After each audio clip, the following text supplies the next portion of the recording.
Esta mañana, la violencia alcanzó al gobierno de la Ciudad de México. Lo que sí queremos que la ciudadanía sepa es que son hechos que no van a quedar impunes. Ronald Johnson llegó a México como nuevo embajador de Estados Unidos. Este 1 de junio de 2025 serán elegidos 881 cargos, incluyendo ministros de la Suprema Corte y magistrados del TEPIC. Sheinbaum pidió en repetidas ocasiones que se reduzcan o eliminen los gravámenes del 25% sobre los metales. Esto es El Mundo en Crisis, un podcast quincenal de la revista Crisis sobre geopolítica contemporánea. Somos Lucía Cholaquian Herrera desde Ciudad de México y Marco Teruggi desde Madrid. Hace un año, el 2 de junio de 2024, Claudia Sheinbaum ganaba las elecciones presidenciales en México con una ventaja sorprendente para el progresismo latinoamericano, más acostumbrado en estos tiempos a explicar incapacidades que a lograr grandes triunfos. Sacó el 60% al frente del partido Morena, la mayor cantidad de votos en la historia del país, y pasó a ser la primera presidenta en el marco de una transición política ordenada con su antecesor y padre político, Andrés Manuel López Obrador, también poco frecuente en estos tiempos que corren. 3 meses después, el gobierno lograba, no sin tensión con la oposición, la aprobación de una de sus leyes más importantes, la reforma judicial que permite a los mexicanos y mexicanas elegir a las autoridades del Poder Judicial. Esas elecciones, finalmente, se realizan hoy, 1 de junio. Pero antes de pasar a eso, revisemos lo que sucedió entre ese 2 de junio triunfal del año pasado y hoy, un año después, porque fueron muchas cosas, pero eso, diríamos, parece inevitable en un país que tiene frontera con Estados Unidos, que ahora está gobernado por Donald Trump con sus impulsos arancelarios, que tiene un territorio marcado a fuego por la mal llamada guerra contra el narco, iniciada en 2006 por el entonces presidente Felipe Calderón, y con un gobierno, el de Sheinbaum, que busca hacer cambios importantes, de esos que tocan privilegios. Entre todas las cosas que pasaron, una en particular impactó de una manera singular hace pocos días: el asesinato de Ximena Guzmán Cuevas y José Muñoz Vega, 2 militantes de Morena, además de 2 de los funcionarios más cercanos a la alcaldesa de la ciudad. El hecho, que sucedió en el corazón de la capital, vino a romper la aparente atmósfera de tranquilidad y cuidado político de la izquierda en la Ciudad de México. Y desde entonces pareciera que está en jaque la sensación de seguridad que tanto costó construir. En un país donde los cárteles pasaron a tener a veces el mismo poder de fuego que los estados, el asesinato de Guzmán Cuevas y Muñoz Vega prendió las alarmas.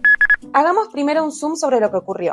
El martes pasado, apenas después de las 7 de la mañana, una de las avenidas más transitadas de Tlalpan, en la Ciudad de México, se convirtió en el escenario de un crimen brutal. Un sicario mató a tiros a estos 2 funcionarios que son figuras claves de la gestión de Clara Brugada, la alcaldesa de la capital.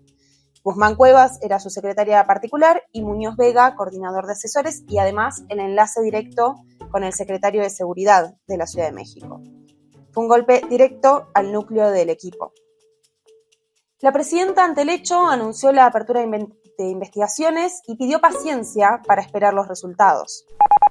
Que haya las investigaciones, van a ser investigaciones veraces, reales, con análisis científico, que nos permitan llegar a los asesinos materiales y encontrar la causa de este lamentable y trágico hecho que ocurrió el día de ayer en la Ciudad de México. Desde el primer minuto, el crimen fue leído por muchos como un ataque dirigido directamente a Brugada. Recordemos que ella no es una figura menor, de hecho fue gobernadora de Iztapalapa, que es una de las zonas más populosas y políticamente significativas del país. Y hoy es parte del círculo de confianza de la presidenta Sheinbaum y parte del ala de izquierda de Morena, que es un movimiento amplio, que si bien tiene una izquierda social, también abarca a viejas figuras de la política reconvertidas ante los beneficios del poder. Una forma de movimiento que no nos es ajena en Argentina. De los delitos de alto impacto en la Ciudad de México, comparando 2019 con 2025, tenemos 66.6% de disminución. Pero aquí lo importante es de enero a abril de 2024 con respecto a 2025. Tenemos de delitos de alto impacto 10.7% de disminución. Hasta ahora no hay certeza ni sobre la autoría del crimen ni sobre su móvil, pero el contexto es clave. La gestión de Brugada fue particularmente agresiva contra el crimen organizado, como escuchábamos recién de su voz, y según cifras oficiales ya van casi 400 miembros de cárteles detenidos desde que asumió en octubre. Muchos de ellos pertenecen a la Unión Tepito y su escisión, la Fuerza Antiunión, que en este momento se disputa en los territorios del norte de la ciudad. Hay dos ejes sobre los cuales prestar atención. Una de las reacciones de expertos y ciudadanos fue que todo esto remite a la situación de la ciudad durante los 90 y principios de los 2000, cuando era considerado un territorio de violencia arbitraria y desmedida. Algo parece seguro. Los asesinatos modificaron la tan sonada y muchas veces manipulada percepción de inseguridad. Quizás recuerden que hace unos 20 años la Ciudad de México era un territorio asociado con el riesgo y la violencia, y eso fue algo que se logró revertir relativamente durante los últimos años. La ciudad se volvió más segura, más vivible, recuperó su vida en las calles, su vida nocturna, su vida cultural. Esto es así y vino acompañado de un gran crecimiento de turismo interno y externo, fundamental para levantar su imagen. Desde acá, conversando con trabajadores de la ciudad, el miedo es que el crecimiento de estos cárteles locales que mencionaba recién y de los hechos de violencia política, como el que sucedió la semana pasada, pongan de alguna manera en riesgo esa posibilidad. En paralelo, en ciertas colonias metropolitanas, incluyendo algunas bastante gentrificadas, ya empiezan a sonar alarmas de ajustes de cuentas que son más frecuentes que antes. Y no es lo único que la modificó, claro, sino que estas señales están también presentes a lo largo del país. Sin ir más lejos, hace no mucho se descubrió en Jalisco un centro de reclutamiento de futuros soldaditos del narco llamado Rancho Aguirre. Después, otro eje sobre el cual mirar con atención. ¿Cómo repercute esto en el partido mismo que ganó las elecciones el año pasado con una mayoría arrasadora y continuó siendo fuerte desde entonces? Brugada, Sheinbaum y sus funcionarios ahora enfrentan un desafío difícil: responder con fuerza para marcar una línea, reconstruir la percepción de seguridad en la capital, esa que se tenía en el mundo político chilango antes del asesinato de los militantes, a diferencia de otras regiones del país donde la violencia contra políticos o periodistas o ciudadanos o entre grupos es cotidiana, como en los estados de Sinaloa, Michoacán o Chiapas.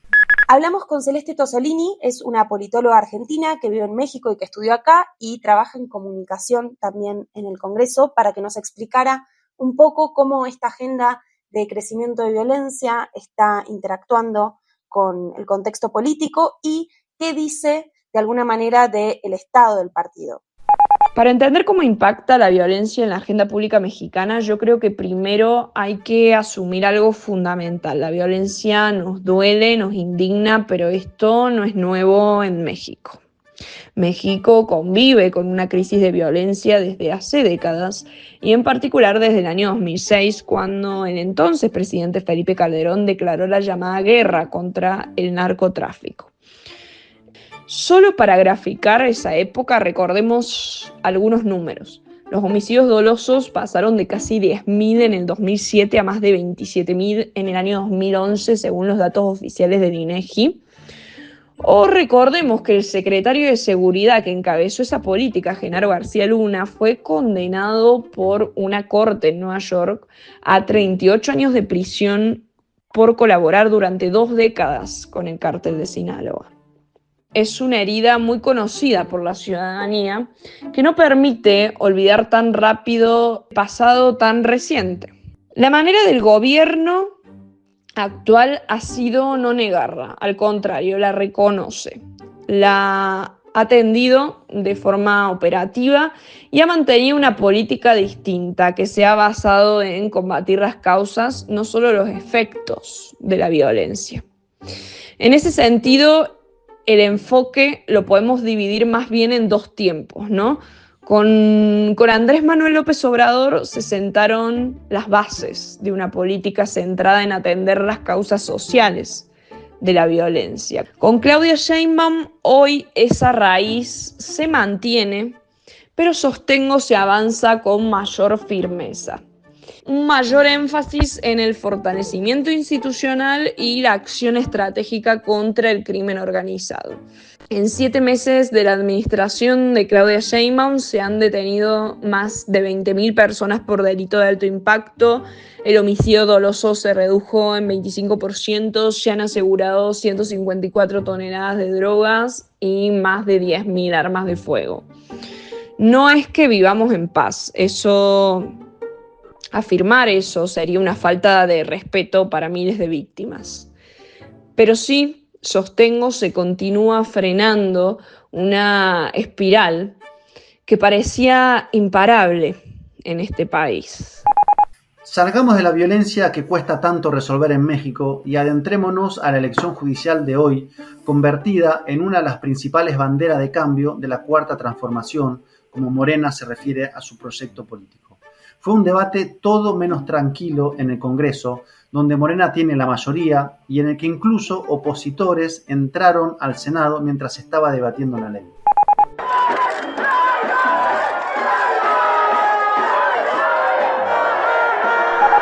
La resistencia a la reforma llegó incluso a una huelga de magistrados y a la amenaza de renuncia de varios de los jueces de la Suprema Corte. Pero la ley se aprobó en septiembre y ahora los ciudadanos van a elegir a los ministros de la Corte Suprema, a los magistrados vacantes del Tribunal Electoral, jueces regionales, integrantes del Tribunal de Disciplina Judicial, casi 500 magistraturas de circuito y casi 400 jueces distritales. Es una elección sin precedente, ni en México ni en ningún otro tipo de país en esa escala. Morena lo anuncia como una forma de combatir la corrupción en la justicia y ciudadanizarla a través del voto popular, o, como se suele decir en Sudamérica, democratizarla. Sus detractores, en cambio, lo consideran una forma de retener privilegios, concentrar más poder, terminar con la división de poderes y hacer política. Dos narrativas diametralmente opuestas. Pero Lucía, vos que estás ahora en Ciudad de México, contanos un poco cómo se está viviendo el proceso allá. Bueno, sobre cómo se percibe acá, digamos, desde la ciudadanía, lo primero que podemos decir es que son elecciones particularmente confusas, ¿no? Por su novedad, como marcabas recién, pero también porque no son candidatos expresamente partidizados, lo cual cambia de alguna manera el conocimiento y la campaña que realizaron. Los aspirantes no tienen asesorías ni recursos para hacer campaña, lo cual provocó algunos episodios bastante graciosos en redes sociales. Estoy más preparado que un chicharrón para ser ministro de la Suprema Corte de Justicia de la Nación. Incluso dentro de las comunidades más politizadas, que incluyo algunas muy afines a Morena, escuché bastante desorientación sobre cómo se van a manejar ese día, ¿no? Porque hay dudas desde cómo se va a ejecutar el voto hasta cuál debería ser el criterio de elección de sus candidatos. En concreto, los votantes este domingo se van a encontrar con algunas cosas totalmente nuevas, como 6 boletas, cada una de un color distinto, correspondiente a las distintas cosas que se votan. Y otra novedad es que el conteo va a ser distinto al de las presidenciales y no se van a conocer los resultados el día de la elección. Al no ser obligatorias, quienes se sienten menos atraídos por estos procesos en general y sus debates políticos subyacentes en particular, directamente me dijeron que no iban a ir. Se trata de una elección novedosa, como dijimos, solo comparable con la de Bolivia, cuando en 2011 se dio la primera elección a varios órganos del Poder Judicial, y eso resultó en un aprendizaje nuevo y, en cierta medida, podríamos decir, con un balance bastante agridulce hasta ahora. Las elecciones judiciales en México están atravesadas por tensiones que afectan distintas dimensiones, ¿no? Esta semana, durante la conferencia mañanera, Sheinbaum acusó a la Coordinadora Nacional de Trabajadores de la Educación, la CNTE, que protesta a nivel nacional y con fuertes cortes en la ciudad hace días, de buscar boicotear las elecciones. Estas protestas contra la votación se enmarcan en la estrategia de la oposición que alienta la abstención en las elecciones para poder así luego deslegitimar sus resultados. Vamos a tener una elección en la que la oposición está llamando a no participar. Una elección en la que no van a ir a votar amplísimos sectores de la sociedad porque la consideran una artimaña autoritaria del régimen. Una elección sin oposición. ¿Dónde es esto democrático? Esto de tener elecciones que la oposición descalifica solo pasa en las dictaduras. Acá dicho sea de paso, hay un dilema o una paradoja para la oposición, ¿no? Es que al no participar quedarían justamente en una mala relación de fuerzas en el nuevo Poder Judicial. Sheinbaum también anunció que se reforzaría la seguridad en Veracruz con la Guardia Nacional durante la jornada, luego de un incremento de violencia en las últimas semanas. Esto para sacar un poco la conversación también de lo que veníamos diciendo sobre la Ciudad de México, ¿no? Esta es una violencia que implicó el asesinato de Yesenia Lara, que fue ex candidata de Morena a cargos municipales, y fue asesinada a balazos a comienzos de mayo. Bueno, para resumir, ¿no? El resultado de la contienda va a ser clave para ver en la práctica la eficacia o no de la democratización de un poder como el judicial y para el camino que tiene por delante Morena en sus siguientes reformas, en lo que Sheinbaum llamó el segundo piso de la cuarta transformación. Porque, y ahí está una de las claves mayores de todo esto, parte de ese Poder Judicial, en particular la Corte Suprema, fue un freno a leyes centrales que impulsó el gobierno de AMLO, como la Ley de Industria Eléctrica o la reestructuración del Instituto Nacional Electoral. A un año de su victoria, Sheinbaum y su partido enfrentan desafíos en muchos frentes. A pocos días del arribo de Ronald Johnson, un ex militar y agente de la CIA a la Embajada de Estados Unidos en México, la relación con su vecino está en su pico de tensión desde la asunción de Trump en enero, en una situación pendular. Algunos días alaba a Sheinbaum diciéndole mujer maravillosa y otros días amenaza con una escalada de aranceles o la posibilidad de intervenir en el país vecino. La violencia política sí es real, dijo frente al asesinato de los funcionarios de Brugado Marco Rubio, el secretario de Estado de Trump, conocido por su fundamentalismo político de Miami. Rubio reiteró su interés en dar una mano con la defensa y la lucha contra los cárteles. Imposible no ver en eso un gesto claro para aprovechar cualquier rendija para retomar o forzar conversaciones sobre una presencia militar estadounidense en México, algo ante lo cual Sheinbaum hace muy poquito tiempo se refería con claridad. No hace falta, se puede colaborar, podemos trabajar juntos, pero ustedes en su territorio, nosotros en el nuestro, podemos compartir información, pero nunca vamos a aceptar la presencia del ejército de Estados Unidos en nuestro territorio. Además de la cuestión de defensa y de seguridad, hace pocos días se anunció que se adelantan las conversaciones para renegociar el Tratado de Libre Comercio con los Estados Unidos y Canadá, que estaban previstas para el año que viene y ahora se van a dar en la segunda mitad de este año. En esa línea, la presidenta mantiene conversaciones frecuentes con Trump, haciendo un esfuerzo por mostrar su determinación para defender los intereses de México en esta guerra comercial sin reglas planteada por él contra prácticamente todos los países del mundo. Hace pocos días también entró en vigencia un impuesto a las remesas enmarcado en un paquete de leyes que, esto no es un chiste, se llama La Gran y Hermosa Ley. El programa grava con un 5% a las remesas enviadas por migrantes en Estados Unidos y fue rechazada no solo por la presidenta, sino por los partidos de la oposición. Para tener una idea de lo que representa el impacto, en 2024 México recibió casi 65.000 millones de dólares en remesas. Ese gesto de Trump puede leerse como un ataque a la enorme comunidad migrante mexicana en Estados Unidos, formada por casi 40 millones de personas, entre primera, segunda y tercera generación de migrantes. Pero también aparece en sintonía con las políticas migratorias trumpistas, que insisten en mostrarse impiadosas con las ya económicamente vulnerables comunidades que se mueven hacia los Estados Unidos. A Claudia Sheinbaum no parece temblarle el pulso a la hora de responder a las embestidas sistemáticas del trumpismo, que ha demostrado respetarle su investidura mucho más que a otros aliados, incluyendo a su otro vecino, el ex primer ministro canadiense Justin Trudeau. Sin embargo, queda la pregunta de cuánto tiempo podrá resistir en el fuerte antes de que esa descarga de presiones tenga consecuencias serias en el territorio mexicano o en su economía tan imbrincada con la de Estados Unidos. Lo cierto es que a un año de su victoria, Morena, como un movimiento progresista, ha mostrado muchísimo más poder de fuego y estabilidad que cualquiera de sus aliados regionales, visibilizado, entre otras cosas, en las crónicas demostraciones de apoyo en el inmenso zócalo de la Ciudad de México. El progresismo mexicano, con López Obrador primero y Claudia ahora, ha demostrado quizás una forma un poco resbaladiza, sin dudas novedosa y muy mexicana, de hacer política frente a estas grandes crisis contemporáneas. El Mundo en Crisis es un podcast quincenal de la revista Crisis. Detrás de este podcast están los aportes y el trabajo de todo el colectivo. Condujimos con Marco Teruggi y Alejandro De Masi estuvo en la edición. Yo soy Lucía Cholaquian Herrera.